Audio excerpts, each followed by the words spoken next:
Mathieu Bock-Côté. Il représente un segment très important de l'opinion publique. Richard Martineau. Tu vis sur quelle planète? La rencontre. Je regarde ça et là, je me dis, mais c'est de la comédie. C'est hallucinant. La rencontre. Bock-Côté. Martineau. Alors Mathieu, bien sûr, tu l'as appris même situé à l'autre bout de l'Atlantique. Alors Michel Côté qui est décédé. Michel Côté, c'est autant le père homophobe de Crazy que le cruiser maladroit des Boys. Qu'est-ce que t'en penses? En fait, et c'est aussi, si je peux me permettre, un rôle dans lequel je l'avais particulièrement apprécié, c'est le policier dans Omerta. Oui. C'est celui qui réussit à être très drôle dans un rôle improbable dans De Père en flic. En fait, pour moi, c'était un comédien qui incarnait, puis tu me diras, je ramène ça à mes obsessions, mais qui incarnait une forme de virilité souvent manquante dans la culture québécoise, dans la représentation de l'espace public. C'est-à-dire, on aime aujourd'hui les hommes déconstruits, les hommes incertains, les hommes qui pleurent, les hommes qui doutent, les hommes qui sont plus certains d'être des hommes. Et on peut dire que Michel Côté se dérobait à l'ensemble de ces tendances déconstructrices.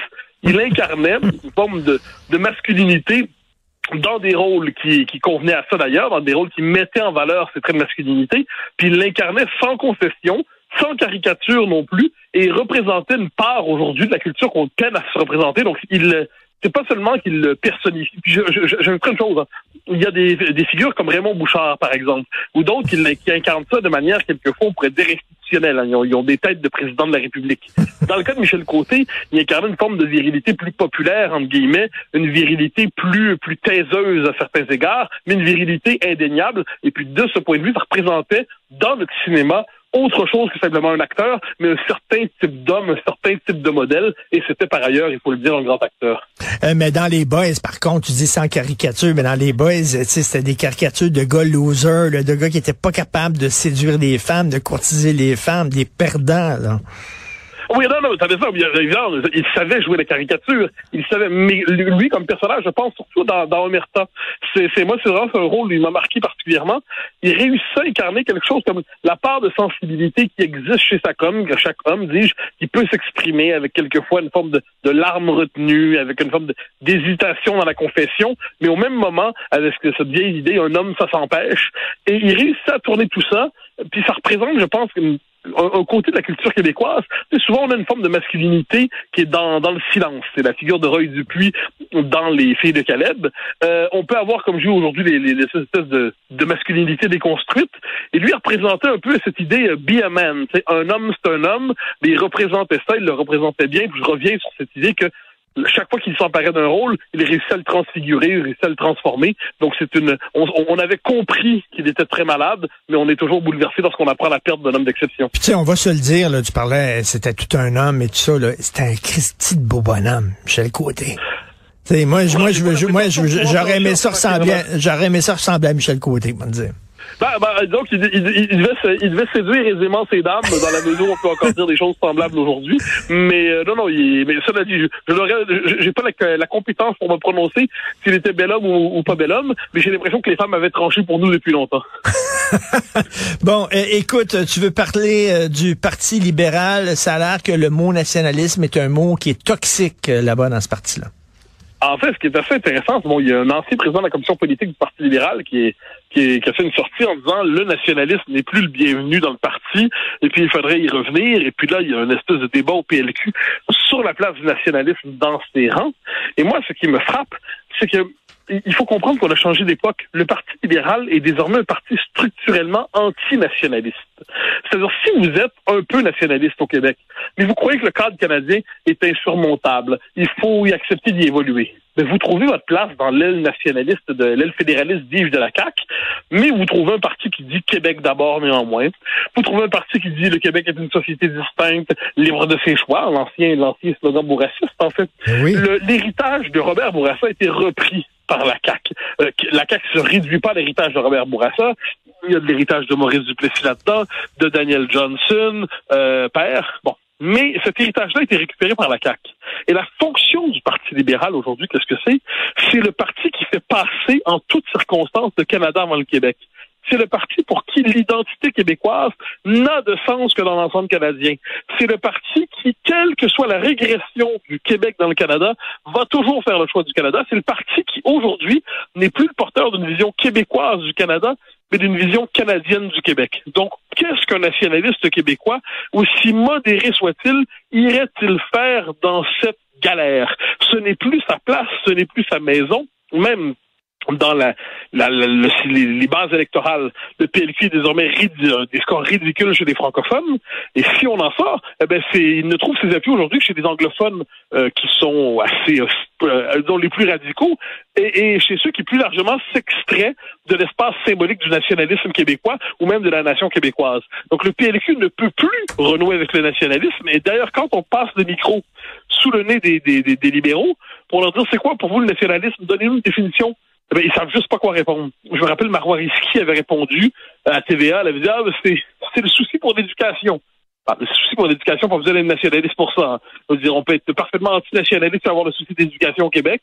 Le souci de l'émancipation. Donc, à un moment donné, la dimension nationale est devenue étrangère au PLQ et on ne voit pas structurellement de quelle manière il pourrait ne serait-ce que minimalement se réconcilier avec elle. Mais prends le PLQ, enlève le nationalisme et t'as le PLC. Ça? Oui, en fait, aujourd'hui, pour moi, les deux partis sont interchangeables. Il y a un côté probablement survitaminé au PLC, c'est-à-dire ils sont tellement dans le multiculturalisme, à un niveau extrême, mais fondamentalement, c'est le même logiciel idéologique. Le PLQ a été colonisé idéologiquement par le PLC. C'est devenu une succursale idéologique du PLC, comme il l'a longtemps été. Hein. Dans les années, jusqu'aux années 50-60, le PLQ, c'était ce qu'on appelait aussi la FLQ, c'est-à-dire la Fédération libérale du Québec, qui était une subdivision du PLQ et du PLC, dis-je. Et là, il avait gagné son autonomie dans le cadre de la Révolution tranquille. Puis ça, c'est les belles années de Jean Lesage, de Robert Bourassa. Mais cette période-là est terminée. Elle est derrière nous. Et aujourd'hui, la simple idée d'un PLQ nationaliste devrait suffire, dis-je, à susciter l'hilarité. Comment ça se fait que c'est rendu un mot toxique chez une certaine gauche, parce que le Parti libéral du Québec est rendu maintenant un parti assez à gauche, là. Et comment ça se fait que même chez Québec solidaire, nationalisme, tu t'as vu là, quand M. Jérôme, l'ancien président du conseil politique du PLQ, là. Ouais. Jérôme Turcotte, il a parlé de nationalisme, mais là, il a été rabroué, puis là, on dit, oh non, c'est anti-immigrant, puis tout ça. Depuis quand ce mot-là est devenu toxique? Au Québec, il l'a jamais été. Hein. C'est ça qui est particulier. Au Québec, c'était toujours un mot qui était assez positif. Ailleurs, en France, il y a une autre signification, mais chez nous, il était positif.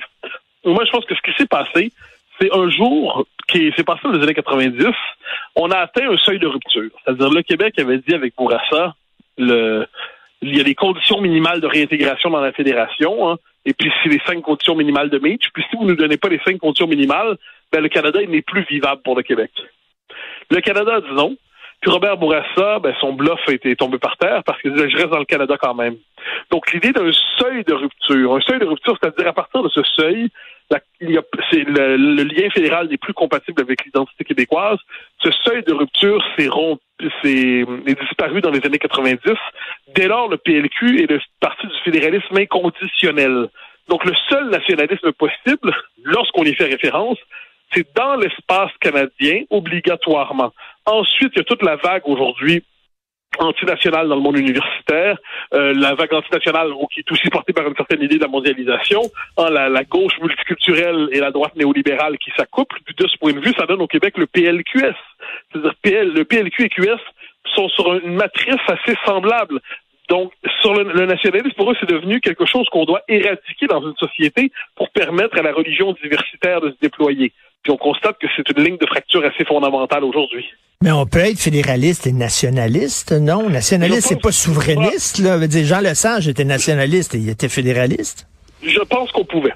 Je pense qu'on ne peut plus. C'est ce qu'essaie de faire la CAQ, ça le dit notre bien. La CAQ dit on va être autonome dans le Canada, mais on constate bien, on l'a vu récemment sur la question de l'immigration, la CAQ dit on veut tous les pouvoirs en immigration, sans ça c'est la louisianisation. Bon, Ottawa dit non. Qu'est-ce que Ottawa dit? Qu'est-ce que la CAQ dit? C'est pas grave, finalement, on n'en avait pas besoin. Donc, qu'est-ce que ça veut dire? C'est-à-dire que la CAQ qui fait le pari de la blague d'Yvon Deschamps, un Québec fort dans un Canada uni, mais même pas la CAQ, c'est un Québec fort, puis on pose pas la question nationale, la question de la souveraineté, parce qu'on veut plus en entendre parler. On fait semblant d'être souverain sans l'être vraiment. Ça, c'est quand même la CAQ. Eh bien là, la CAQ nous dit, quand il y a une tension, on ramène toujours à la baisse. On dit, ces pouvoirs-là sont essentiels, Ottawa dit non, donc là, on se tourne vers les Québécois en disant, ils n'étaient pas essentiels finalement. Mais... Quand vous vous rappelez à la CAQ, oui, mais ils étaient essentiels selon vous. Ils vous répondent, vous êtes un radical du référendum. Donc, je pense qu'on est arrivé à un moment dans l'histoire où aujourd'hui, nationalisme québécois et adhésion au fédéralisme canadien, c'est contradictoire en soi, et qu'un nationaliste véritable aujourd'hui ne peut à terme que basculer vers l'indépendance. Notre collègue Antoine Robitaille écrivait, ça se peut que le PLQ, il dit, je pensais jamais pouvoir écrire ça une fois dans ma vie, mais ça se peut que le PLQ ne prenne plus jamais le pouvoir. Est-ce que selon toi, c'est envisageable? Non, parce que la démographie est favorable au PLQ, c'est ce qu'on oublie. C'est-à-dire les comtés protégés du Parti libéral du Québec auparavant, c'est l'ouest de Montréal. Là, il y a eu une espèce de secousse électorale particulière, mais quand la CAQ va perdre de son hégémonie, l'électorat qui se recompose au Québec sous le poids d'immigration massive est un électorat fondamentalement favorable au Parti libéral, ou s'ils veulent le tromper, ils vont aller vers QS. Mais donc, je pense que le PLQ peut renaître à moyen terme, mais à cause de l'évolution démographique du Québec. Et ce qui va arriver un jour, en fait, c'est que les partis nationalistes, eux, vont être structurellement dans une situation minoritaire. On n'y est pas encore, et les leaders nationalistes, ou à tout le moins les caquistes, pensent à court terme, mais un jour, c'est ce qui va arriver, mais on n'y est pas encore. On disait que le PLQ pourrait tuer le PQ. On a vu que non, le PQ, c'est un parti qui se dit là, vraiment ouvertement et fièrement et clairement souverainiste, ce que n'est pas la CAQ. Donc, il y a toujours de la place pour le PQ de plus en plus. Sauf que pour le Parti libéral, c'est difficile parce que la CAQ est le nouveau Parti libéral. C'est le Parti libéral 2.0. Tu as absolument raison, mais va venir un jour où la CAQ va être écartelée, va être prise dans ses propres contradictions. C'est-à-dire, quand la question nationale, dans les 4 années à venir, on va assister à une radicalisation de la question nationale. Elle revient de toutes les manières, par l'immigration, par la langue, par les pouvoirs, par l'environnement. Bon, mais entre l'aile libérale du parti, l'aile fédéraliste de la CAQ, l'aile nationaliste, il y a une forme de désaccord. En fait, il y a un accord circonstanciel pour prendre le pouvoir, il y a un désaccord fondamental pour savoir qu'en faire sur le fond des choses. Et à ce moment-là, le pari du PLQ, c'est de récupérer des fédéralistes qui se diraient, la CAQ va trop loin dans le nationalisme. Le pari des péquistes, c'est-à-dire de récupérer les nationalistes qui se disent la CAQ est décevante en matière de fédéralisme. On verra qui récupérera quoi. Mais ce qui est certain, c'est que la CAQ est un parti qui tient par la personnalité de François Legault et non pas par un projet politique particulier. Et ça, c'est dangereux à terme pour un parti. Donc, le Parti libéral s'est rendu un gros parti égalité. C'est le parti des anglophones et des allophones. Ça, je le répète souvent. Pour moi, c'est rendu un parti d'égalité. Cela dit, les conditions démographiques du Québec font que le Parti égalité a plus d'avenir aujourd'hui demain qu'il n'en avait à la fin des années 80 avec Robert Lippmann et puis Richard Holden et ainsi de suite. Donc, Richard Holden qui était passé au Parti québécois d'ailleurs, ça c'est toujours amusant de le rappeler. Mais là, on est dans un... Je pense qu'en politique, il faut se le rappeler, c'est pas que des idées, la politique. C'est des idées, mais c'est aussi la démographie, c'est la culture, c'est la langue. Et chez nous, je pense que plus le Québec va se recomposer culturellement et linguistiquement, plus le PLQ va sortir la tête de l'eau, à moins que l'histoire ne se déploie autrement d'ici là, ce sur quoi je mise, ce sur quoi nous sommes certains à miser. Écoute, en terminant, en politique, il y a les gens qui veulent gagner, puis il y a les gens qui veulent avoir raison. Il y a une seule façon pour le Parti libéral du Québec de reprendre le pouvoir, c'est de reconnecter avec la majorité francophone. Ouais, mais ils s'entêtent, eux autres, ils veulent rien, ils veulent avoir raison. Non, je pense qu'ils ont des convictions. Moi, en politique, j'admire ceux qui ont des convictions. Ils ont une conviction, c'est que le Québec doit devenir un État bilingue multiculturel dans le cadre canadien. Une société d'abord canadienne, ensuite québécoise, multiculturelle plutôt que centrée sur la majorité historique francophone. Bilingue, donc anglaise, plutôt que francophone. Ils ont leurs convictions, puis ils ne transigent pas là-dessus. On touche le noyau des convictions des libéraux. Ce sont des convictions qui ne sont pas les miennes, mais on voit qu'ils sont pas prêts à transiger là-dessus. Alors, qui a changé l'ADN du parti? C'est-tu Philippe Couillard? Ouais. Il y a un basculement. Couillard, en fait, a changé la doctrine, clairement, du PLQ. Ça, il n'y a pas de doute. J'avais mis ça dans un gros texte dans mon livre Exercice politique. Il y a un basculement. Il revient explicitement au Parti libéral d'avant la Révolution tranquille. Il veut renouer avec le Parti libéral qui était libéral sans être nationaliste, qui était déployé dans l'espace canadien plutôt que québécois. Donc, de ce point de vue, Philippe Couillard marque la trudeauisation du Parti libéral du Québec, et depuis, il n'en est plus jamais sorti. C'est assez pathétique quand même, là, ce qui s'est passé. Est-ce que tu penses que les nationalistes libéraux vont sacrer le camp du parti ou ils vont prendre leur trou? Qui sont les derniers à rester là? Franchement, faut être sérieux. Qui sont ces derniers nationalistes libéraux qu'on me les présente? J'aimerais les rencontrer. Il y a une expérience ethnologique à faire avec eux. Je veux dire, parlez-moi de vous, parlez-moi de vos amis. Quels sont vos réseaux? Que mangez-vous le matin? Et comment justifiez-vous votre nationalisme dans le Parti libéral? Puis on verra alors que leur nationalisme, s'ils se disent encore nationalistes, c'est un nationalisme résiduel et folklorique qu'ils prenaient pour une grande posture politique. Merci beaucoup, Mathieu. Merci, à demain. Bonne journée. J'ai juste le goût de parler de moi. Tu parles du programme de récompense Moi, disponible chez Jean Coutu? Ah, t'es au courant? Moi aussi, j'aime ça parler de moi, tu sais. Découvrez le programme de récompense Moi, maintenant chez Jean Coutu. Accumulez une tonne de points et économisez. De plus, téléchargez l'appli mobile Jean Coutu et Moi pour plein d'offres personnalisées. Jusqu'au 21 juin, obtenez 125 points Moi à l'achat de 50 $ et plus. Les détails à jeancoutu.com. Certaines conditions s'appliquent. Moi est une marque de commerce enregistrée. La nouvelle se renouvelle. Votre journal est maintenant aussi disponible via l'application Le Journal de Montréal et Le Journal de Québec. Actualité, dossiers d'enquête, chroniques d'opinion et bien plus. Retrouvez toutes les sections du journal sur votre mobile. Téléchargez l'application dès maintenant.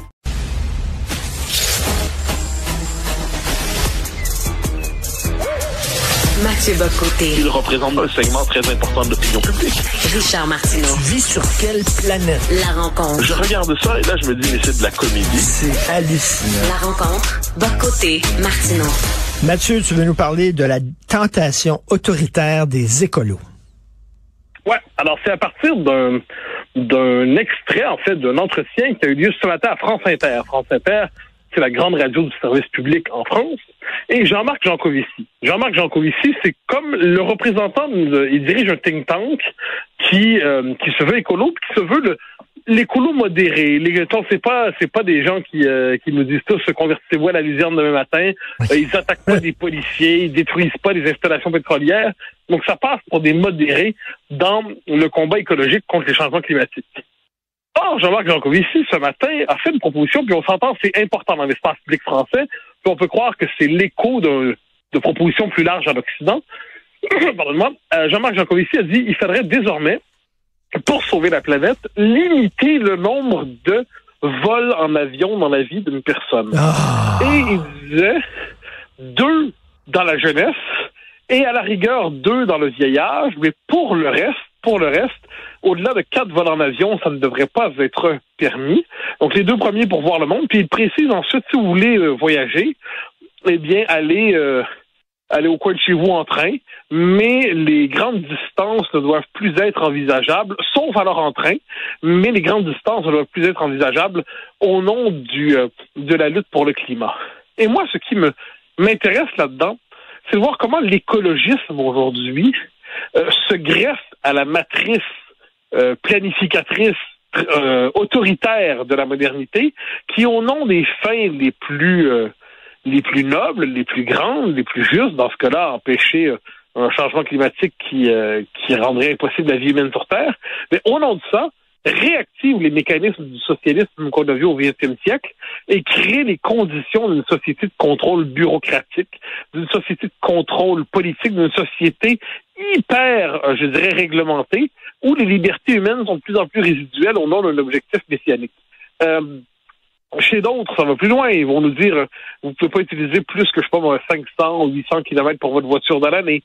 D'autres vont nous dire, là, en France, on dit qu'il faut réduire le nombre de vaches pour limiter les émissions de méthane. D'autres disent il faut limiter la consommation de viande. Et chaque fois, avec cette idée qu'il faudrait des règlements administratifs et politiques tations qui viendraient limiter les libertés humaines. Et moi, je vois ça et je ne peux m'empêcher de reconnaître ce que j'appellerais la tentation de la dictature verte. Je ne doute pas des bonnes intentions de ceux qui nous proposent cela. Je constate qu'ils nous préparent, sans même s'en rendre compte, une société tellement menottée, tellement cadenassée, tellement réglementée que ce ne sera plus une société de liberté. Mais ils veulent notre bien. C'est ça l'affaire. Toujours. Non, mais c'est toujours le vrai avec le bien majusculaire. Parce que le bien majusculaire, il se passe de notre consentement. On dit votre liberté est une liberté égoïste. Votre liberté est une liberté à courte vue.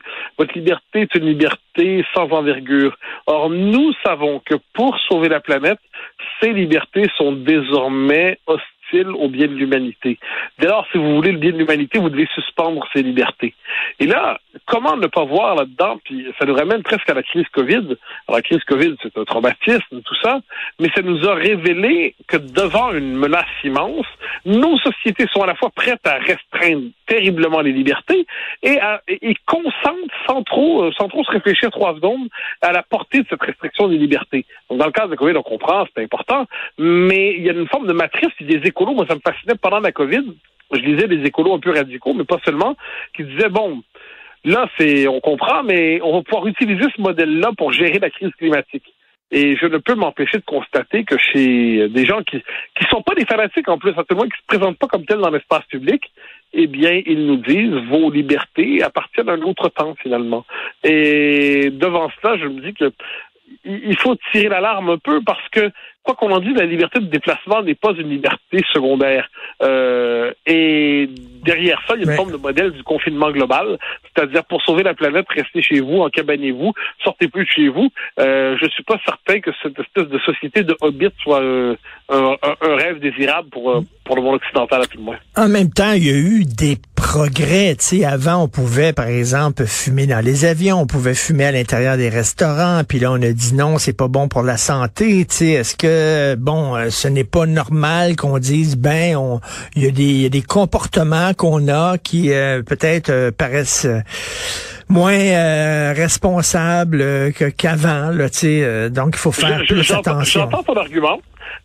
Mais il y a un contraste entre les sociétés. Je vais te donner un exemple.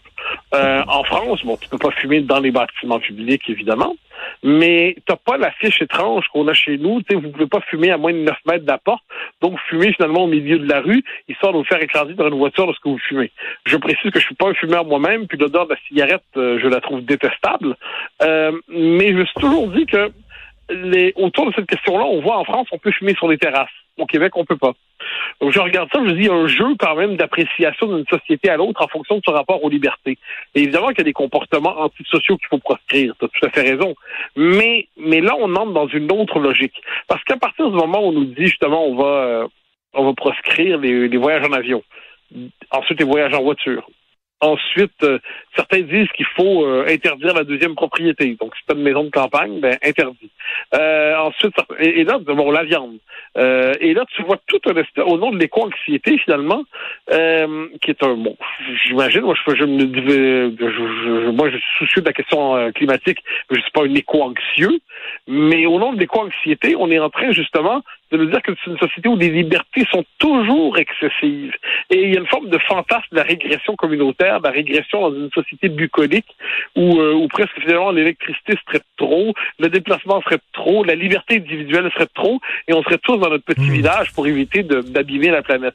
Je trouve qu'il y a dans cette mentalité moins de soucis écologiques que du désir de contrôler son voisin. Et surtout la peur que j'ai, c'est, tu sais, dans les régimes communistes, par exemple, où, monsieur et madame tout le monde avaient de la difficulté à trouver certains aliments, certains produits, alors que l'apparatchik, eux autres, il y en avait, tu sais, il y en avait plein, puis ils ne se serraient pas la ceinture, tu sais. On va dire à monsieur et madame tout le monde, là, vous devez faire seulement qu'un voyage en avion par année ou un par tous les 2 ans, alors que eux autres se promènent tout le temps en avion, tu sais, on les voit, là, et d'ailleurs, tu sais, les rencontres sur la pollution, ils vont tous là en avion, ces gens-là.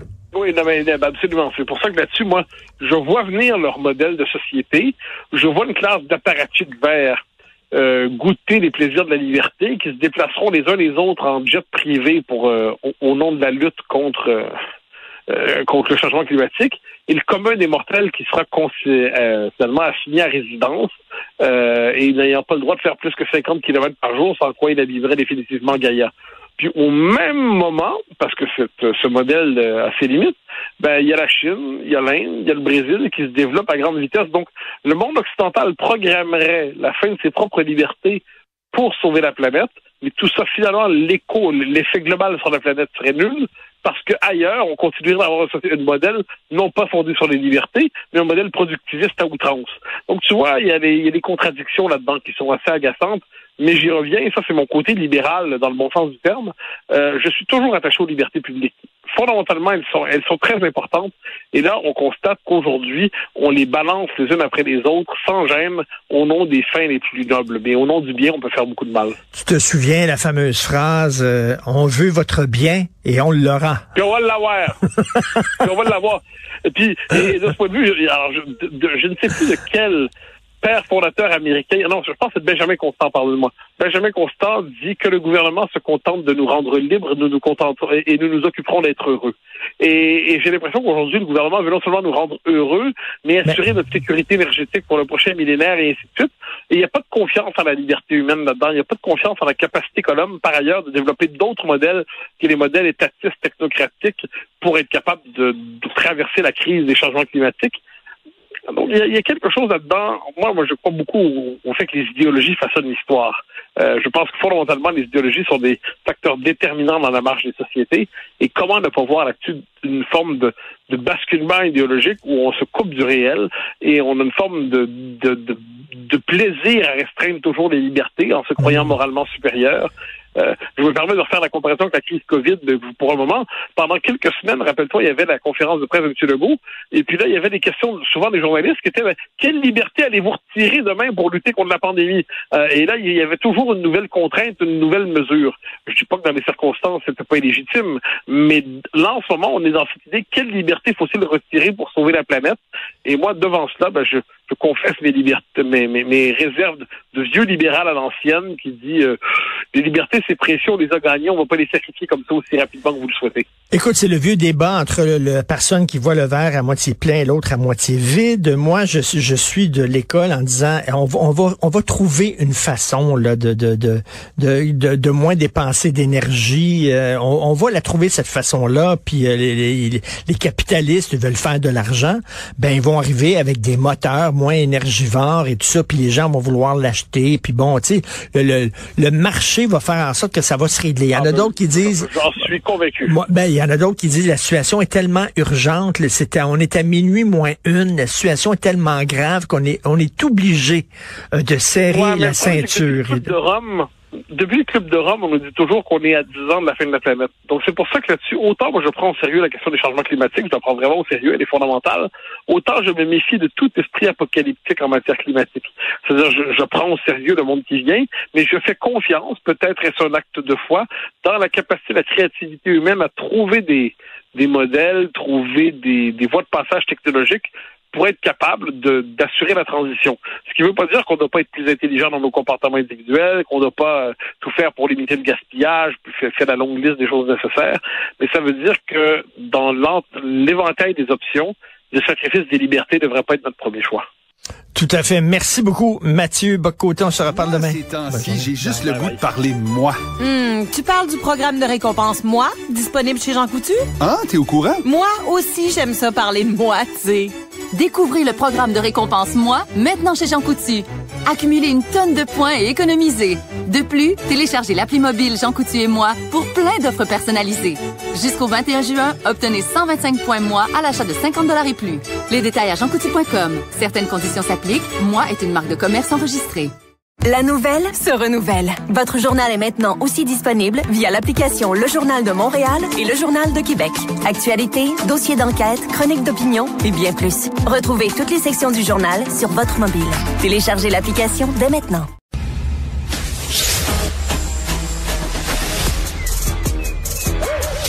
Mathieu Bock-Côté. Il représente un segment très important de l'opinion publique. Richard Martineau. Tu vis sur quelle planète? La rencontre. Je regarde ça et là, je me dis, mais c'est de la comédie. C'est hallucinant. La rencontre. Bock-Côté. Martineau. Alors, deux petits sujets. Mathieu, premièrement, je veux t'entendre sur le PQ hier qui a déposé une motion voulant, au début, c'était interdire le cellulaire en classe, mais là, les libéraux puis Québec solidaire a dit non, ça va trop loin, on préfère encadrer. Fait que PQ a dit, c'est correct. Bon, donc, encadrer l'utilisation du cellulaire en classe, ce qui me semble être un minimum, un strict minimum. Ça tombe sous le sens, la CAQ a refusé d'appuyer cette motion-là. Peux-tu croire? Oui, et c'est assez étonnant. Parce que le cellulaire en classe, on le sait, en fait, le cellulaire, c'est à la fois une invention merveilleuse et une invention folle, surtout dans sa version ordinateur portable, c'est que l'attention humaine, désormais, est captée exclusivement par ça. La capacité de concentration du commun des mortels s'est effondrée en quelques années. Le commun des mortels, lorsqu'il veut lire un livre aujourd'hui, je pense qu'à chaque fois qu'il termine un paragraphe ou une page, il consulte son portable au cas où d'une manière ou de l'autre. Dans les dîners, dans les soupers, c'est partout présent. Ça brise les codes de la civilité et de la politesse. Et à l'école, quand on enseigne, à l'université, au cégep, à l'école, au secondaire, eh bien, l'attention des élèves est détournée parce que le texto qu'ils pourraient recevoir est plus important que tout, plus important que n'importe quoi qu'ils pourraient se dire en classe. Alors, dans un monde normal, le portable, le cellulaire, n'aurait pas sa place en classe. Moi, je vais plus loin, je pense que les ordinateurs n'ont pas leur place en classe. Je pense qu'il faudrait réapprendre à prendre des notes à la main. Je pense que prendre des notes à la main, ça rentre beaucoup plus dans la tête que prendre des notes par ordinateur. Il y a quelque chose dans le fait d'écrire à la main qui a la capacité de mémorisation est plus grande. Mais imaginons qu'on se contente du cellulaire. Eh bien là, la réaction de la CAQ est un peu incompréhensible. Oui. Surtout quand c'est Bernard Dréville qui est le ministre de l'Éducation. Bernard Dréville, qu'on peut croire assez conservateur en matière pédagogique, qu'on peut croire assez fidèle à une conception classique de l'humanisme scolaire, mais que va-t-il faire dans cette galère d'applaudir le cellulaire à l'école? Et quand le PQ, les libéraux et QS se mettent d'accord pour diminuer sa présence, puis moi je pense qu'on devrait le bannir simplement, et que là j'ai l'impression que la CAQ en a échappé une. Peut-être est-ce qu'elle s'en veut de ne pas être à l'origine du mouvement, peut-être est-ce qu'elle est soumise aux pédagogues du ministère qui sont convaincus, puis des sciences de l'éducation, qui sont convaincus que le cellulaire est un instrument pédagogique parmi d'autres et peut-être même merveilleux. Il n'en demeure pas moins que c'est absurde. Écoute, je sais pas si tu as vu, probablement pas, cette nouvelle qui est tombée sur le site de Radio-Canada ce matin. Alors, il y a un professeur de CR, éthique et culture religieuse, qui a été puni pour avoir tenu supposément des propos islamophobes en classe. En fait, ce qu'il a dit, c'est qu'il a rappelé que Mahomet avait marié une mineure, une enfant, une jeune fille, ce qui est historiquement vrai, hein. Je pense que c'est Maisonneuve ou Jean Cartier aussi qui avait une femme qui était en âge mineur. C'est ce qu'on faisait à l'époque. Champlain, OK, Champlain. Donc, s'il avait dit dans un cours d'histoire, vous savez que Champlain, sa femme avait, je sais pas moi, 12 ans, ça aurait passé, ça aurait été une vérité historique, mais quand il dit ça dans un cours de CA, ça passe pour des propos islamophobes. En fait, il y a plusieurs éléments dans cette histoire-là. J'ai lu l'article de Radical, il y a des éléments qui nous manquent, mais ce que j'en comprends, c'est que le professeur s'est montré agressif envers les enfants. Donc ça, c'est pardonnable, quelle que soit la raison. Un prof ne doit pas être agressif envers les enfants. Cela dit, ce qui m'a frappé dans l'article de Radio-Canada, c'est qu'on parlait du prophète Mahomet dans l'article de Radio-Canada. Alors moi, il faut que je comprenne. Pourquoi est-ce qu'on dit le prophète Mahomet? C'est vrai pour les croyants, mais c'est pas vrai pour tout le monde. Quand je parle de Jésus, là, quand ces gens-là parlent du Christ, est-ce qu'ils écrivent chaque fois le Fils de Dieu Jésus? Le Messie Jésus? Je suis curieux parce que pourquoi faudrait-il réserver son titre splendide, le prophète, à Mahomet, et ne pas reconnaître alors le titre équivalent des d'autres personnes qui prétendent parler au nom du ciel. Oui. Donc, soit on dit le prophète Mahomet et le Messie Jésus-Christ, Fils de Dieu, hein, ou alors on le dit pour aucun des deux. Puis on dit Mahomet et Jésus. Or, je suis frappé de voir à quel point la servilité culturelle et idéologique et religieuse frappe des gens qui sont probablement de bonne foi, mais ils ont intériorisé l'idée que devant l'islam, il faut multiplier les courbettes. Alors que moi, je suis de ceux qui veulent croire qu'il y a une proportion très significative de musulmans qui ont accepté en Occident les règles occidentales et ne prétendent pas nous imposer leur code culturel, religieux, et ainsi de suite.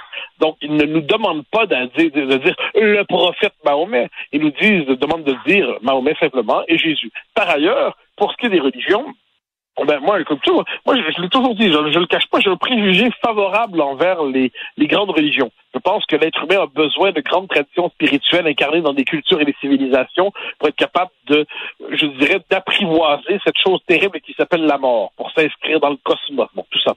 Mais ça ne nous empêche pas de faire valoir notre intelligence, et lorsqu'on lit les textes des uns et des autres, des unes et des autres, de noter des passages qui sont atroces, de noter des passages qui sont abjects, de noter les passages que l'on trouve révoltants. Et ça, moi, ça me frappe que le respect je dirais, non pas aux religions en soi, mais aux religions comme expression d'une quête de spiritualité inscrite dans ces civilisations, que ça nous transforme en esprit obéissant, en esprit servile, qui finalement se mettent à genoux devant tout ce qui se présente au signe de la religion. Ça m'énerve. Ça m'énerve parce que ça nous laisse dans l'espèce de choix d'alternative suivante. Soit pour les religions sont présentées comme de pures manifestations d'irrationalité, soit il faudrait s'y soumettre comme si c'était la vérité divine. Non, on est devant des textes, puis à l'école, quelle que soit la doctrine, quelle que soit la conviction, que ce soit l'islam, le péquisme, l'écologisme ou le socialisme, il n'y a pas de raison de vénérer une doctrine quelle qu'elle soit, même si elle se dit religion. Et la question, moi, que je me pose, c'est-tu vrai ou c'est pas vrai ce que dit le prof? Est-ce que c'est une vérité historique ou pas? J'ai devant moi un texte. Selon les sources religieuses sunnites, Aïcha, qui est une des nombreuses femmes de Mahomet, elle avait 6 ou 7 ans quand il s'est marié avec elle, et le mariage fut consommé lorsqu'elle a eu 9 ou 10 ans. C'est un fait historique reconnu par les sunnites eux-mêmes. Est-ce qu'on peut le dire? On peut pas, parce que là, c'est à ce moment que on tombe une autre dimension, c'est ce qu'on pourrait appeler le trouillomètre et la psychologie pétocharde. Donc le trouillomètre, c'est que si on se permet de dire ce que tu viens de mentionner, eh bien on le sait, celui qui dit ça peut voir sa vie compromise. C'est-à-dire, faut voir, hein. On a beaucoup parlé ces jours-ci en France de Samuel Paty. Tu sais, cet enseignant qui s'est fait décapiter pour avoir montré des caricatures de Mahomet en classe. Eh bien, je pense qu'il y a une forme de traumatisme Samuel Paty un peu partout en Occident. Et on sait qu'il suffit qu'un excité, se réclamant de l'islam intégral, donc un islamiste convaincu, un excité peut d'un coup décider que ce que vous venez de faire mérite la peine de mort. Et ça, je crois qu'on a intériorisé cette possibilité. Dès lors, on veut éviter à tout prix la moindre vague parce qu'on sait qu'il en suffirait de peu pour en payer le prix. Et ça, je pense que c'est une variable fondamentale dans tout cela. En terminant, tu veux nous parler de ce qui se passe en France, les femmes qui changent de leur tenue dans le métro pour ne pas être agressées. Ouais, franchement, c'est pas un détail, c'est une histoire assez... Alors, on le sait, les transports en commun en France, c'est pas nécessairement l'endroit le plus sécuritaire pour les femmes. Et toutes les études le documentent, même les autorités sont obligées de le reconnaître. Ça concerne essentiellement des populations, soit des étrangers formellement, soit des gens avec un profil culturel très particulier, un profil civilisationnel ou religieux très particulier. Le fait que les femmes sont de plus en plus en danger dans les transports en commun. Il y a des frotteurs, donc les frotteurs, c'est des gens qui se frottent l'intimité sur des femmes comme ça. Il y a des agressions, il y a des différents registres d'agression. Or, qu'est-ce qu'on demande aux femmes dans les circonstances? Ils ont distribué en France, ils veulent ça des flyers, hein, ils sont pas capables de le dire autrement. Donc, ils distribuent des dépliants pour dire aux femmes, pour les inciter à signaler ceux qui les agresseraient, mais il y a un discours qui accompagne ça. Puis on le voit, c'est des femmes qui de plus en plus appellent une grande chemise pour se couvrir, ou un grand vêtement pour se couvrir dans le métro ou dans l'autobus, pour éviter de susciter ou d'exciter le désir de l'homme. Parce que si je porte une grande chemise par-dessus ma camisole, il y a moins de chances que je sois agressé ou repéré par un frotteur potentiel, par un agresseur potentiel. Donc on est dans cette situation où la pression sur les femmes est telle que on espère moins être capable de convenir les hommes, qu'on dit aux femmes, gardez-vous une petite gêne, là, comme ça vous allez être capable d'éviter les soucis. Ça me fait penser, quoi qu'on en dise, à ce qui s'est passé à Cologne je pense en début 2017, si je ne me trompe pas, au début 2016. La Saint-Sylvestre 2016, je crois janvier, quand la mairesse de la ville, après que les femmes étaient agressées, puis c'était essentiellement par des migrants qui viennent d'arriver après la crise syrienne, la mairesse de la ville avait dit aux femmes, gardez un bras de distance avec avec les hommes pour assurer votre sécurité, plutôt que de dire on va s'en prendre aux agresseurs. Mais Mathieu, c'est comme si on avait intégré, nous en Occident, le discours des musulmans rigoristes, c'est-à-dire que si une femme se fait agresser, c'est parce que elle est habillée trop sexy, donc c'est une tentatrice. Oui. C'est exactement ça.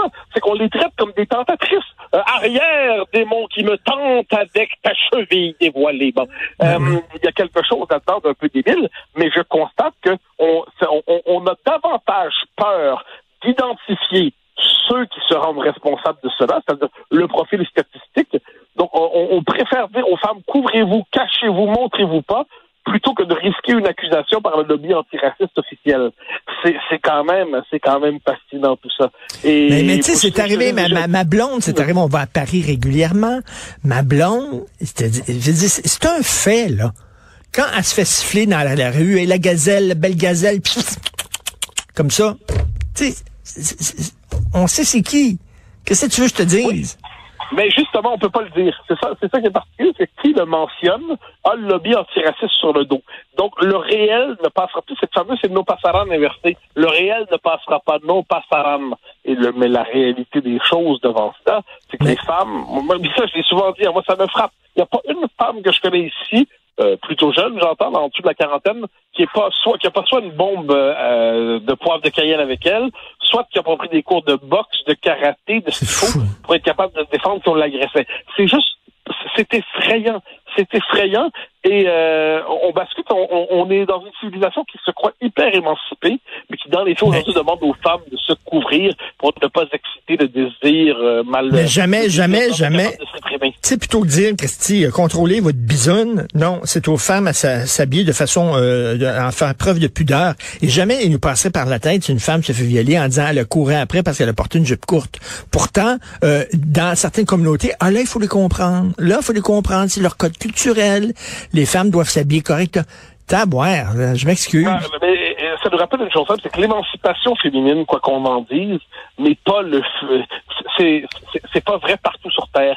C'est le fruit d'une civilisation, la civilisation occidentale, qui a eu cette intuition géniale que l'émancipation féminine n'était pas un privilège, mais un droit fondamental à exercer, puis que tous devaient s'y rallier, puis que tous se grandissaient à travers ça. On constate, cela dit, que quand on a des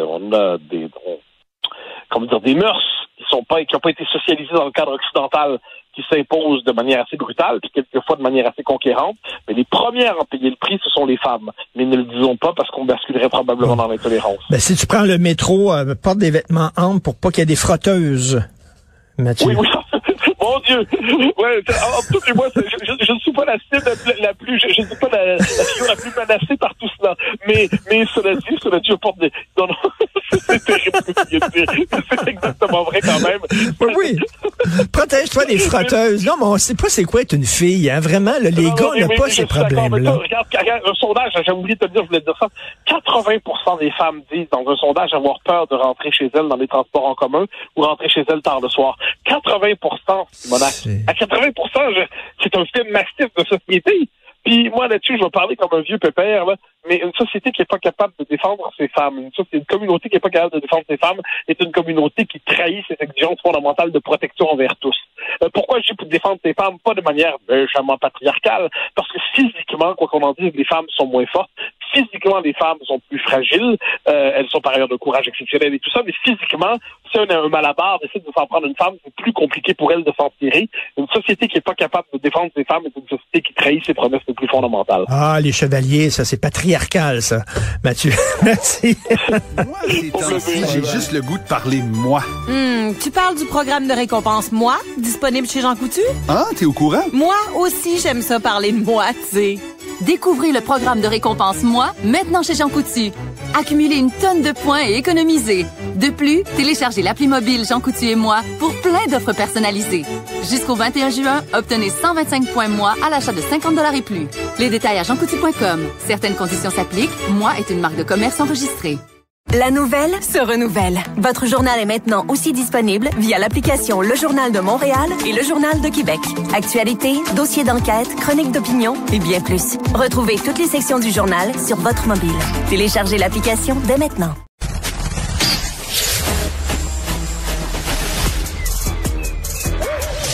Mathieu Bocoté. Il représente un segment très important de l'opinion publique. Richard Martineau. Tu vis sur quelle planète? La rencontre. Je regarde ça et là, je me dis, mais c'est de la comédie. C'est hallucinant. La rencontre. Bocoté. Martineau.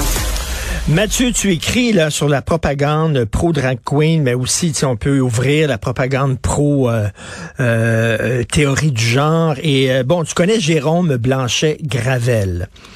Jérôme Blanchet-Gravel, jeune journaliste qui a fondé là comme un média alternatif qui s'appelle Libre Média. Bon, mais il publie aujourd'hui cette histoire. Une mère de famille qui se bat contre la propagande à l'école, la propagande trans. Alors, c'est une mère de famille, sa fille est en secondaire 1, elle a 14 ans, et on lui a dit à l'école qu'il y avait un troisième sexe, qui était les transsexuels, et les hommes et les femmes, ça n'existait plus, qu'elle pouvait changer de sexe à partir de 14 ans sans demander la permission à ses parents. La petite fille est rentrée à la maison, elle était toute mêlée, et là, la mère dit, ce sont des propos anti-scientifiques, c'est n'importe quoi. Comment ça qu'on enseigne ça dans les écoles? Et Mathieu, basé sur le texte de Jérôme Blanchet-Gravel, est-ce qu'on enseignerait à l'école que la Terre est plate? On dirait non, parce que ce n'est pas une vérité scientifique. Mais on accepte d'enseigner une théorie qui n'est pas fondée sur des faits scientifiques en disant il y a plus d'hommes, il y a plus de femmes maintenant. Tout ça, c'est des constructions sociales. Comment ça se fait que cette théorie-là, aussi rapidement, elle est rentrée tout de suite dans les écoles, dans les musées, dans nos institutions? Alors, on la voyait se dessiner depuis longtemps. Moi, je me souviens, en 2008, si je ne me trompe pas, à l'Institut de recherche sur le Québec, pour lequel je bossais à l'époque, on avait publié une étude de Joël Kérin sur le cours ECR, dans laquelle on parlait d'un manuel scolaire où l'enfant devait se présenter à son manuel et disait « Es-tu un garçon, une fille ou je ne sais pas encore ?» Bon. Donc, cette idéologie-là est présente dans les écoles depuis longtemps. Elle a progressé peu à peu. On peut ajouter qu'elle, dans une logique de déconstruction, où il faut toujours déconstruire une prochaine étape. Donc, quand on déconstruit, après les religions, c'est les civilisations. Après les civilisations, c'est les nations. Après les nations, c'est l'école. Après l'école, c'est la culture. Après la culture, et ainsi de suite. Eh bien, la prochaine étape, la dernière étape de la déconstruction, aujourd'hui, on en a souvent parlé, c'est l'existence même du masculin et du féminin. Donc, si les sexes n'existent plus, alors tout est une pure construction sociale. Tout peut donc être dès lors déconstruit, reconstruit, tout peut être manipulé idéologiquement. Ça, c'est le fantasme de tous les utopistes et de tous les ingénieurs sociaux. C'est-à-dire que la société, ce serait une forme de fantasme sans limite. Il n'y aurait pas de contraintes liées à la biologie, à la nature, à la culture. Bon. Alors, pourquoi c'est aussi rapidement? Je pense que c'est déployé sur une quinzaine d'années sans qu'on s'en rende compte. Et là, ça frappe. Et moi, ce qui me frappe à travers ça, puis tu l'as dit, je pense que c'est assez important, c'est on présente ça au monde de la science. Mais c'est l'anti-science incarnée.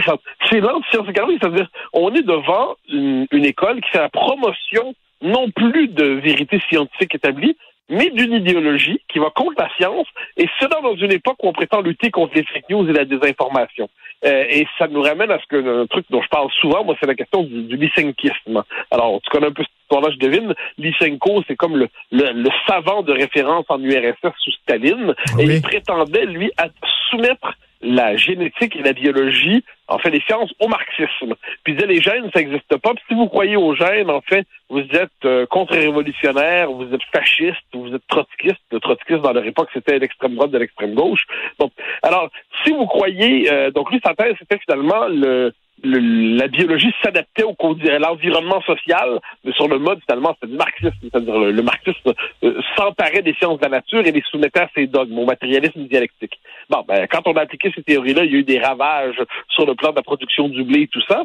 Mais c'était quoi l'idée? C'est que la science n'était plus en tête de la vérité. La science s'accrochait à un dogme et devait ensuite prouver la valeur de ce dogme, indépendamment de ce que dit la vérité. Mais là, c'est la même chose dans l'école aujourd'hui avec la théorie du genre, mais c'est la même chose quand, en démographie, on nous explique qu'il n'y a pas de mutation démographique dans nos pays. C'est la même chose quand j'en parlais hier soir sur CNews, quand une grande série documentaires en Suède sur l'histoire de la Suède nous explique que les premiers Suédois étaient en fait des Africains. Quand il y a la série documentaire où on nous explique que Cléopâtre était noire, à un moment donné, derrière, c'est chaque fois la même idéologie qui se déploie, l'idéologie diversitaire, et les faits ne comptent plus. Ce qu'il faut, c'est être conforme à l'idéologie, et pas conforme aux faits et à la vérité. Et puis l'école devient, de ce point de vue, non pas un lieu d'éducation, mais de rééducation. Mais pourquoi faut déconstruire les constructions sociales? Nous vivons en société, tout est une construction sociale. Tout, on travaille le jour, puis on dort la nuit. C'est une construction sociale. On pourrait travailler la nuit, dormir le jour. Écoute, il y a un film de Louis Buñuel que j'adore, Le charme discret de la bourgeoisie. Ok, dans le film, à un moment donné, les gens, ils imaginent une scène où les gens chient en public. Alors, tu reçois des amis à la maison et dans ton salon, tu as plein de bols de toilette et les gens sont assis, culottes baissées, et ils font caca en jasant. Et quand ils ont faim, ils vont comme dans une salle de toilette, ils s'enferment puis ils mangent loin du regard des gens. Et là, Buñuel, ce qu'il nous dit, c'est une scène qui est très drôle, mais il dit tout ça, c'est une construction sociale. Pourquoi il y a des gestes qui se font en privé, d'autres qui se font en public? Pourquoi tu peux recevoir quelqu'un en bikini chez toi sur le bord de la piscine, mais tu peux pas les recevoir en sous-vêtements? Tu veux dire, si on commence à déconstruire toutes les constructions sociales, ben tout tombe. La nationalité est une construction sociale, la race est une construction sociale. Calvaire, tu sais. Non, mais moi là-dessus, c'est pour ça que je pense qu'on doit interpréter la modernité aussi dans sa dimension religieuse. La modernité dit à tout le monde, elle a des pathologies proprement religieuses, où elle nous dit, l'homme doit désormais se créer lui-même. Hein. C'est le fantasme de l'autonomie, de l'auto-engendrement. C'est cette idée d'un individu qui ne serait dépendant que de lui-même et qui ne se définirait pas par la société ou par la nature ou par la culture. L'individu doit se définir seulement par son authenticité et son moi intérieur. Bon, mais quand on est dans cette logique-là, toute norme sociale est potentiellement vécue comme une contrainte parce qu'elle ne vient pas de moi, mais elle vient de l'extérieur. Dès lors, pour que je puisse devenir absolument moi, je dois déconstruire toutes les normes qui sont extérieures à ma volonté et à ma subjectivité. Donc, ma subjectivité devient tout puissante, ma subjectivité devient, je dirais même tyrannique. Et là, le problème, c'est qu'on bute, comme je dis, sur la nature. La nature, c'est quoi? C'est j'aurais beau vouloir être une femme, je le suis pas. Puis si j'avais des problèmes de santé, je serais traité avec un protocole médical adapté aux hommes plutôt qu'aux femmes dans certains problèmes et ainsi de suite. Hein. Mais donc ça, c'est l'ultime obstacle devant la prétention des modernes à se créer eux-mêmes de par leur pure volonté. Rappelle-toi, à l'école, il y avait le socio-constructivisme où on allait construire soi-même son propre savoir. Même à l'école, il fallait bannir la figure du professeur et de la hiérarchie, de la verticalité, parce qu'il fallait pas me faire imposer un savoir, il fallait que je construise mon propre savoir. Eh bien là, je veux décider moi-même de mon identité. Mais Mathieu, là, on nous dit là, qu'il faut s'habiller pour aller travailler. Moi, je te parle actuellement, je suis habillé. Pourquoi? C'est une construction sociale. Pourquoi j'ai pas le droit de venir à un job tout nu? Oui, mais alors, voilà où on s'en va. C'est-à-dire que, prends l'exemple du débat sur les seins nus en public. On a une convention, parce que certaines néo-féministes nous disent pourquoi faut-il voir les seins comme des organes, c'est pas des organes, mais une forme sexuée. Hein? Oui. Nous, on voit pas ça comme des... Vous n'avez pas décidé. C'est comme ça. C'est la nature. C'est ainsi.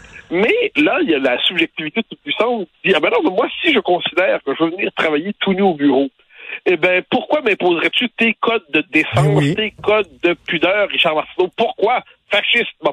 Et là, on est dans cette logique, mais qui viendra. Mais... tu sais, il y a des conventions, on dit, je sais pas si t'es caissier dans une caisse populaire, t'as pas des anneaux dans le nez puis des cheveux bleus. T'essaies de t'habiller à peu près correctement.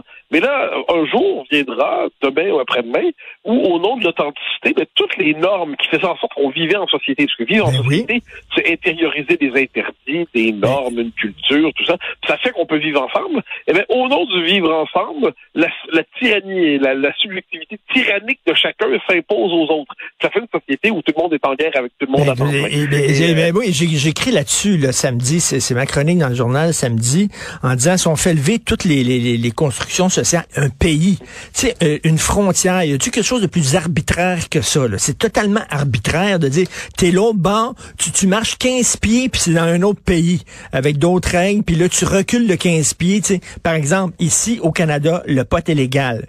Là, t'es près de la frontière américaine. Tu vas l'autre bord, c'est pas légal, tu reviens par en arrière, c'est légal. Tout ça est arbitraire, mais là, donc, ça veut dire qu'il n'y a plus de pays. Oui, c'est un arbitraire travaillé par l'histoire. C'est ça, globalement, pour les progressistes, tout ça est arbitraire. Pour un conservateur, par exemple, ce que je suis, mais tout ça, c'est pas qu'arbitraire. C'est-à-dire que l'humanité est plurielle. Le visage, il y a assurément l'universalisme, c'est-à-dire une aspiration comme une humanité, mais l'humanité est plurielle. Il y a des Français, il y a des Allemands, il y a des Malgaches, il y a des Irlandais, il y a des Anglais, il y a des Français, il y a des Russes, il y a des Estoniens. Bon. Et chaque culture, chaque peuple, c'était sa propre expérience de l'universel, donc de la liberté, de l'égalité. Puis à travers ça, l'humanité trouve une véritable richesse parce que elle se déploie, elle se dévoile en plusieurs visages. Et c'est une richesse infinie que cette diversité des cultures. Et puisque par ailleurs, on est au Québec et on n'est pas, par exemple, dans le sud de l'Italie, on a trouvé le moyen de développer dans notre gastronomie que la place réservée aux produits de l'érable, la place réservée au lait. Puis dans d'autres pays, c'est d'autres gastronomies. Pourquoi? Parce que l'être humain québécois, dans cet environnement particulier, a apprivoisé son environnement, a apprivoisé une manière de le vivre, donc a apprivoisé une manière de faire du sport, certains sports, tel type d'habitation, tel type de culture, puis des pratiques répétées deviennent des coutumes, puis à travers ça, ça fait quoi un peuple? Ça fait une culture, ça donne un des nombreux visages de l'humanité. On aurait dit autrefois un des nombreux visages de la présence humaine sur Terre. Bon. Et dans un autre pays, ça donne autre chose. Et là, aujourd'hui, nos amis progressistes disent que tout ça est arbitraire et on frappe, c'est le mythe du grand recommencement, de la table rase. On recommence à zéro, on décrète l'arbitraire de toutes les cultures, on décrète l'arbitraire de toutes les normes, puis on dit je veux faire ce que je veux. Et on oublie le patient travail de civilisation qui a pris des millénaires, qui a pris des siècles, qui a pris des décennies pour justement rendre nos sociétés habitables. Puis c'est quoi le génie des mœurs, des coutumes? C'est que c'est des millions de petites lois auxquelles on adhère, mais qui n'ont pas à être mises dans la loi au sens formel. Et moi, je note que plus une société voit ses mœurs s'effondrer, plus elle sent le besoin de multiplier les lois. Et ça, c'est probablement une des raisons de l'enfer bureaucratique dans lequel on vit aujourd'hui. Tout à fait. Parce qu'on a perdu les mœurs et on les a remplacées par des lois tatillonnes qui vont faire des lois sur tout. Puis à travers ça, j'y reviens, l'école a pour relais aujourd'hui la religion dominante. La religion, c'est celle de l'individu désincarné qui n'appartient à aucune structure sociale, aucune structure naturelle, aucune structure anthropologique. C'est un individu qui, de ce point de vue, doit trouver sa vérité en s'arrachant toutes les appartenances. Puis la dernière appartenance à faire tomber pour que l'individu devienne tout puissant, c'est l'homme et la femme. Et de ce point de vue, la théorie du genre à l'école, c'est le dernier coup de bélier au nom d'une conception de l'autonomie qui fait en sorte que l'homme se voit comme un petit dieu qui va s'auto-engendrer. Excellent. Et Mathieu, en terminant, qui disait, c'est quel penseur français, tu vas avoir la référence, j'en suis convaincu, qui disait, je me suis promené à travers le monde, je n'ai jamais vu d'être humain, j'ai vu des Russes, j'ai vu des Italiens. Joseph de Maistre. Okay. Joseph de Maistre, qui a cette formule en disant, mais l'homme, je ne l'ai jamais croisé, s'il existe, c'est bien à mon insu. Et Joseph de Maistre est un philosophe contre-révolutionnaire, donc ça, mentionner Joseph de Maistre, c'est oh là là, il n'est pas du bon côté de la révolution. Pourtant, c'est un philosophe absolument remarquable qui a pensé la diversité humaine, qui a vu, en fait, le potentiel totalitaire de la modernité, qui pensait la diversité humaine, la diversité des cultures, et qu'on peut relire aujourd'hui avec beaucoup de plaisir, sans devenir soi-même anti-moderne. Et qui disait, en plus, c'est un écrivain magnifique. Il disait, l'homme, j'en ai jamais vu. J'ai vu des Russes, j'ai vu des Italiens, j'ai vu des Canadiens, mais j'ai pas vu d'hommes. Ça n'existe pas. La même chose comme moi, j'ai vu des hommes dans la vie, j'ai vu des femmes, mais j'ai pas vu des patentes. J'en ai jamais vu une patente. Non, c'est pas... Pour l'instant, j'ai pas encore croisé.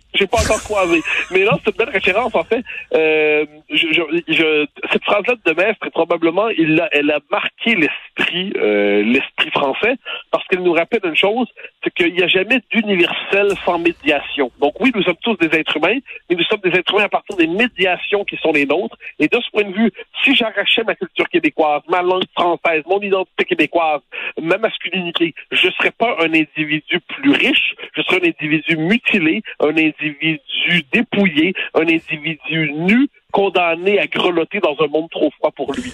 Et ça, c'est terrible. Ah, que c'est génial de discuter avec toi, mon cher Mathieu. Merci, bonne journée, à demain. J'ai juste le goût de parler de moi. Tu parles du programme de récompense Moi, disponible chez Jean Coutu? Ah, t'es au courant? Moi aussi, j'aime ça parler de moi, tu sais. Découvrez le programme de récompense Moi, maintenant chez Jean Coutu. Accumulez une tonne de points et économisez. De plus, téléchargez l'appli mobile Jean Coutu et Moi pour plein d'offres personnalisées. Jusqu'au 21 juin, obtenez 125 points Moi à l'achat de 50 $ et plus. Les détails à jeancoutu.com. Certaines conditions s'appliquent. Moi est une marque de commerce enregistrée. La nouvelle se renouvelle. Votre journal est maintenant aussi disponible via l'application Le Journal de Montréal et Le Journal de Québec. Actualité, dossiers d'enquête, chroniques d'opinion et bien plus. Retrouvez toutes les sections du journal sur votre mobile. Téléchargez l'application dès maintenant. Toi avec nous.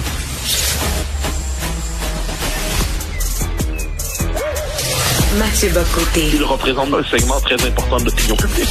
Richard Martineau. Tu vis sur quelle planète? La rencontre. Je regarde ça et là, je me dis, mais c'est de la comédie. C'est hallucinant. La rencontre. Bock-Côté. Martineau. Mathieu, je l'ai pas vu passer, ça. Tu veux nous parler d'un colloque qui a été annulé par Caroline Proulx. C'est quoi ça? Ouais, mais alors pas n'importe quel. En fait, c'est un événement, c'est une forme d'événement public, mais pas n'importe lequel. C'est au Palais des Congrès, si je ne me trompe pas, j'espère ne pas me tromper, donc ça appartient au gouvernement du Québec. C'est un colloque qui devait avoir lieu tout bientôt, je crois, oui, qui était globalement une activité anti-mouvement pro-vie, donc hostilité à l'avortement et ainsi de suite. Et Caroline Proulx considère que c'est un événement qui crée un malaise, qui heurte et qui, dès lors, elle a fait ce qu'il fallait pour que l'événement ne se tienne pas dans le cadre du Palais des Congrès, que l'événement ne se tienne pas dans ce lieu et qu'il soit obligé de se reporter sur un autre lieu pour être tenu. C'est un événement avec anglais-français, puis clairement d'une mouvance pro-vie, il n'y a pas d'ambiguïté là-dessus. Alors, ni toi ni moi, à ce que j'en sais, ne sommes pro-vie. Je jamais fait de la question de l'avortement une question au cœur de mon engagement politique. Pour moi, je suis favorable comme tout le monde en fait, au droit des femmes de disposer de leur propre corps. Mais je suis très mal à l'aise avec, quant à moi, la décision de la ministre qui décide qu'un événement peut être interdit parce qu'elle n'aime pas les propos qui s'y tiendront. Et pour moi, la liberté d'expression, pour peu qu'on lui prête une véritable valeur, ne consiste pas simplement à accepter ou tolérer des discours, soit comme les nôtres, ou soit qui nous conviennent, c'est-à-dire c'est une opposition qui nous convient, on n'aime pas ce qui s'y dit, mais ça va quand même parce que ça c'est genre d'accepter la légitimité. La liberté d'expression, c'est accepter les discours qui sont quelquefois vraiment contraires à ceux auxquels on adhère. Et de ce point de vue, je trouve ça assez malheureux et inquiétant, le droit qu'on se donne d'interdire un événement parce qu'on n'y dira pas exactement ce qu'on y pense soi-même. Tu sais, quand même, là, c'est pas des gens qui font un discours haineux, c'est pas un rallye antisémite, par exemple, là. C'est des gens qui sont contre l'avortement. Et tu sais, là, le discours sur l'avortement, soit t'es pour, quelles que soient les circonstances, soit t'es contre. Est-ce qu'on peut dire des fois, moi, je sais pas, passer, mettons, 3 mois, j'ai de la difficulté avec ça, ou l'avortement sur la base du sexe, j'ai de la difficulté avec ça, ou quelqu'un qui se fait avorter, une femme qui se fait avorter pour la 4e fois, ça me pose problème. Ça veut pas dire que je suis anti-avortement, mais tu sais, entre le pour, puis contre, il y a 50 nuances de gris. C'est le contexte canadien, en fait, qui est assez particulier sur ça, parce que dans d'autres pays, par exemple, en France, il y a un délai au-delà duquel l'avortement n'est plus vraiment possible, sauf raison médicale. Chez nous, il n'y a pas ce type de délai-là. Dès lors, la moindre réserve circonstancielle, ou la réserve, par exemple, les avortements sexo-sélectifs, ou des avortements qui cibleraient des catégories. Par exemple, on fait dans certaines communautés, on veut pas de femmes, donc on veut pas de bébés-filles, donc on avorte les bébés-filles. Bon, est-ce qu'on peut s'y opposer? Mais moi, je vais pousser ça plus loin. Parce que même, imagine quelqu'un qui est vraiment contre l'avortement, en toutes circonstances, là, vraiment un vrai pro-vie. Bon, je suis en désaccord complet avec lui. Mais est-ce que il faut considérer que c'est un discours qui est tel qu'on ne peut pas tolérer sa présence dans l'espace public ou que le gouvernement du Québec a le droit, lorsqu'il loue une salle, de pratiquer une forme de discrimination politique et idéologique pour dire toi tu peux, toi tu peux pas, toi c'est bon, toi c'est pas bon. À la rigueur, moi qu'une salle privée dise désolé, ça rentre tellement en contradiction avec nos valeurs que on peut pas accepter de vous louer de louer notre salle pour vous ici. Je peux comprendre l'argument si c'est une salle privée. Mais si en plus c'est public, alors là, c'est comme le gouvernement qui décide finalement de fixer un registre des opinions autorisées et de celles qui ne le sont pas alors qu'elle n'est pas illégale à ce que j'en sais. Je trouve ça étrange. Alors donc, mettons, si une université décide d'annuler un discours, une conférence prononcée par quelqu'un là, dont il ne partage pas les vues, ils vont dire le gouvernement fait la même affaire. Regardez, nous autres, on fait comme le gouvernement. Finalement, ils acquiescent, eux autres, ils amènent de l'eau au moulin aux gens qui veulent la culture de l'annulation. Mais c'est exactement ça. Et c'est ça que je trouve assez inquiétant parce que, et là, on va nous dire, donc vous êtes pour les pro-vie. Je dis non, bien sûr que non. Je suis pas particulièrement pour les pro-vie, mais la question n'est pas là. La question est cette idée que finalement, la liberté d'expression ne s'applique plus à tout sauf des discours explicitement autorisés, interdits. Donc la diffamation, l'appel au meurtre, l'appel à la violence. Mais la liberté d'expression désormais se fixe sur des idées légitimes et des idées qui ne le sont pas. Et là, c'est quoi la prochaine étape? Dès lors qu'on peut dire, bon, les pro-vie, on veut plus entendre parler de ça. Dès lors, on ouvre la porte pour qu'on puisse dire, mais demain, il y a ces idées-là aussi qui nous dérangent, on aimerait mieux pas les entendre. Puis il y a ces idées-là aussi qui nous dérangent, on aimerait mieux pas les entendre. Et s'il suffit de protestations, qu'elles viennent d'en haut ou d'en bas, pour que, par exemple, dans le Palais des Congrès, là, l'événement, c'est le 23 juin au 2 juillet à l'origine, eh ben, s'il suffit qu'il y ait des protestations pour que l'événement se tienne pas, ben finalement, on va vivre dans la société de la censure permanente en fonction du malaise des uns et des autres. Mathieu, la gauche, les woke, ils sont pour la Charte des droits. Qu'est-ce que la Charte des droits dit? La Charte des droits dit il faut protéger les minorités de la tyrannie de la majorité. Donc, moi, j'applique ça à la liberté d'expression. Il faut protéger les discours minoritaires de la tyrannie des discours consensuels majoritaires. C'est la même chose.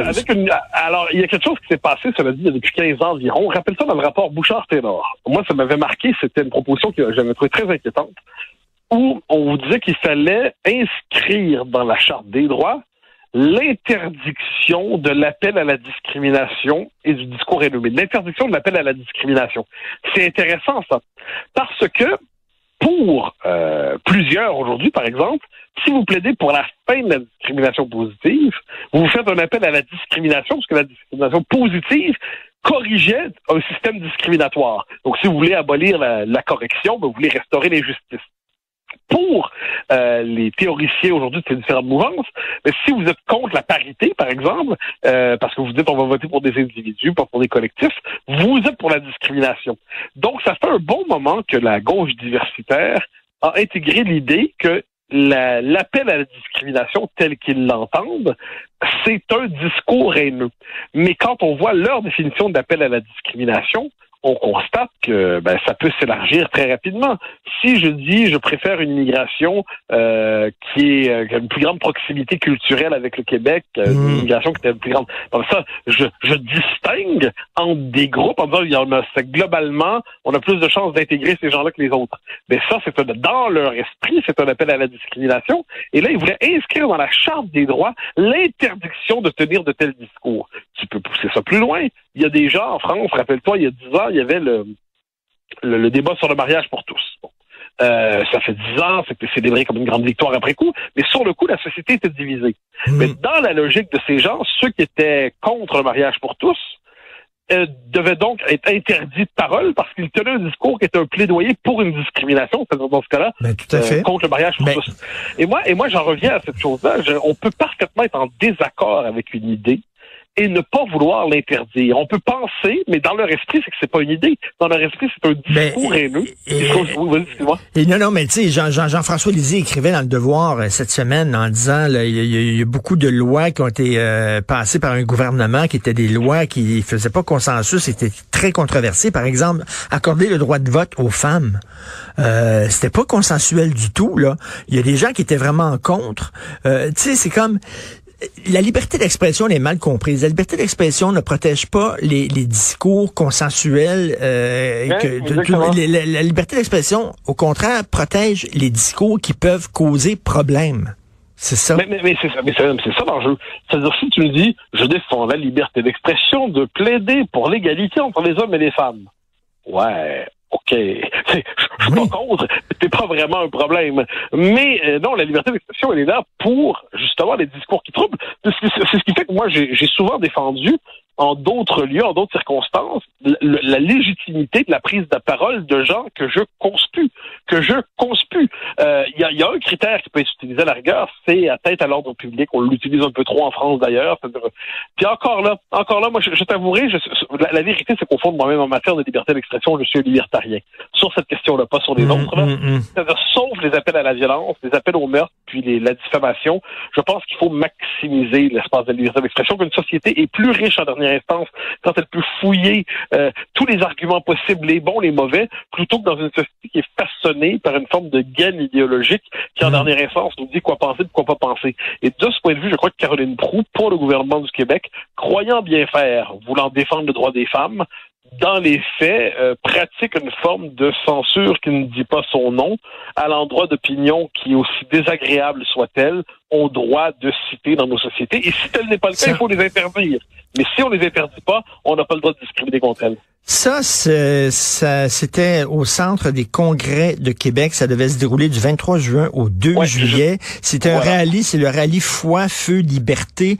Bon, visiblement, ce sont des gens assez croyants qui sont contre l'avortement sur des bases religieuses. Mais tu sais, c'est le genre de discours qui se tient dans certaines églises du Québec contre le mariage gay, contre l'avortement, tout ça. Est-ce qu'on va interdire aux curés et aux croyants de tenir ce discours-là dans les églises? Mais exactement. Ben là, tu dis l'opposition à l'avortement pour une base religieuse.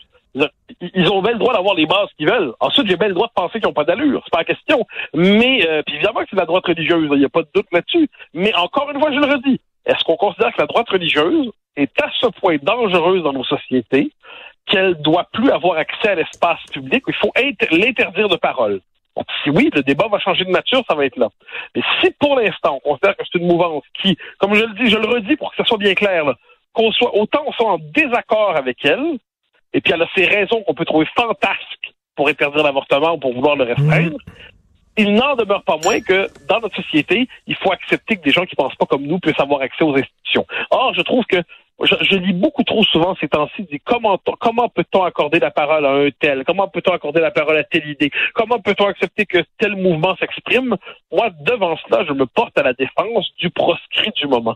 Je me porte à la défense du paria du moment. Mais c'est drôle, parce que celui qui dit, par contre, il n'y a plus de femmes, il n'y a plus d'hommes, on est toutes des patentes, on est toutes des messieurs puis des madames patates, puis tout ça, eux autres, il n'y a pas de problème, ça rentre dans la bibliothèque, ça rentre dans l'université. Ils ne risquent rien. Ils ne risquent rien, eux autres, là. Et de ce point de vue, tu vois que c'est il y a l'asymétrie à l'apostrophe dans l'espace public. Tu vois une espèce de système qui a deux poids, deux mesures. C'est une liberté d'expression à deux vitesses. Prends l'image que tu veux.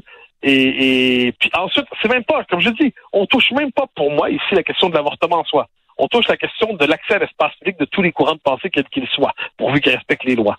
Là, ensuite, s'il faut ensuite débattre d'avortement, ben je le dis, je serai pas du même côté que ces gens, mais le débat va se tenir de manière rationnelle et non pas sous le coup de l'interdiction légale ou de la censure administrative. Le débat se serait tenu au Centre des congrès de Québec, puis il y a des gens qui auraient peut-être manifesté devant le Centre des congrès en disant nous autres on est pour le libre accès, puis avec des pancartes, puis c'est correct, puis c'est comme ça qu'une société avance avec un débat plutôt que de dire non, vous avez pas le droit. Ce que tu dis est fondamental, parce que on croyait, c'est une croyance libérale, mais dans le meilleur sens du terme, que nos sociétés progressaient par la délibération.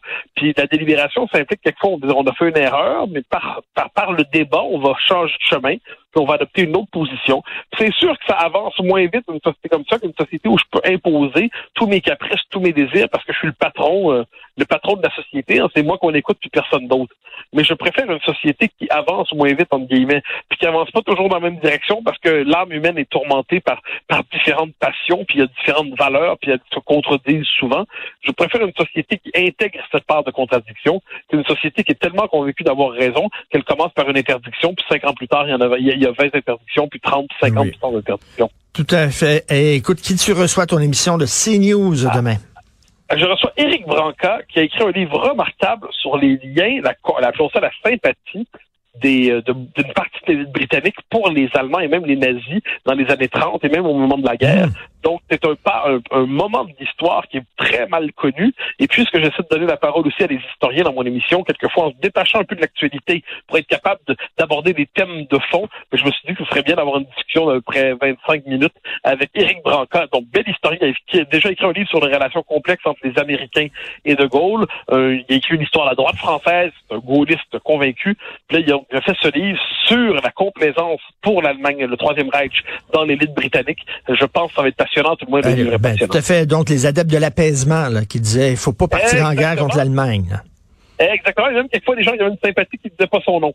Eh bien, ça, c'est intéressant de voir qu'est-ce qui amenait les gens à errer de telle manière, puis comment, quelquefois, le désir d'apaisement à tout prix et l'autre nom de lâcheté. Ben, on va regarder ça. Tu vas mettre, bien sûr, ton lien sur ta page Facebook. Merci. Bon week-end, Mathieu. Salut.